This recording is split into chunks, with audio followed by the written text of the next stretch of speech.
गावलं गावलं कुठलं गाव? हा काय आजी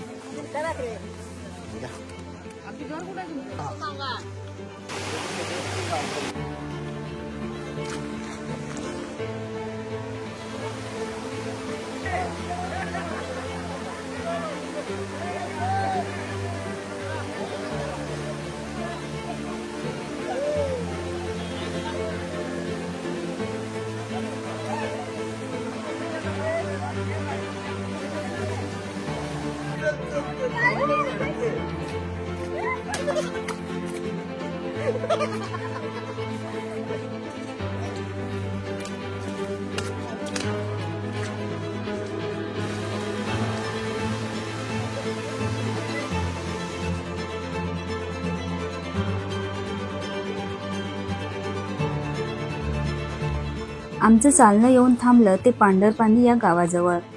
तिथेच जेवण करून आम्ही पोहोचलो ते थेट पावनखिंडीला. पावनखिंडीजवळ मोठे स्मारक उभे आहे.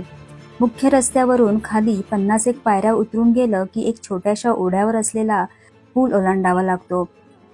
पायऱ्या उतरताना खाली नजरेसमोर पसरलेली दाट झाडी दिसते. परंतु तो छोटासा पूल ओलांडला की अचानक उजवीकडे ढाल, तलवार आणि भगवा झेंडा असं स्मारक येतं.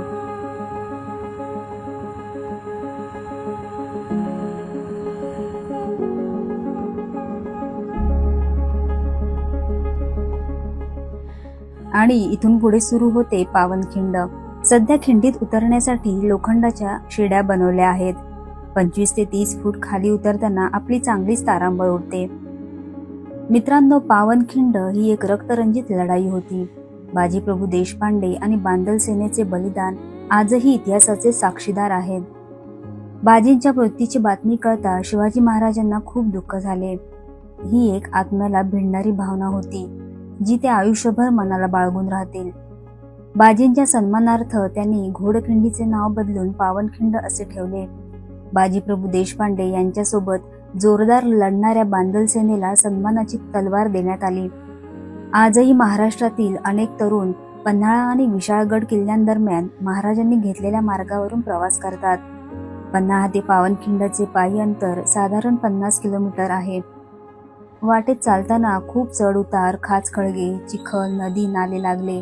परंतु हा मार्ग शिवरायांच्या आणि त्यांच्या मावळ्यांचा पराक्रम दाखवत होता. पावनखिंडमध्ये पोहोचल्यावर 2 दिवसांचा थकवा क्षणात नाहीसा झाला. 2 दिवसांची मेहनत फळाला आली असे वाटत होते. खरं तर एवढा मोठा ट्रेक पहिल्यांदाच केला, परंतु कायम लक्षात राहील असा हा एक ऐतिहासिक ट्रेक झाला.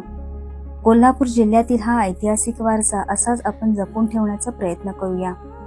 लाख मेले तरी चालतील, लाखांचा पोशिंदा जगला पाहिजे, हे बाजींचे शब्द त्यांनी खरे करून दाखवले आणि आपले स्वराज्य वाचवले. त्यांची आठवण, त्यांचा इतिहास नेहमीच स्मरणात राहील. तर मित्रांनो, व्हिडिओ आवडला असेल तर लाईक, शेअर, सबस्क्राईब करायला विसरू नका आणि बेल आयकॉन नक्की दाबा.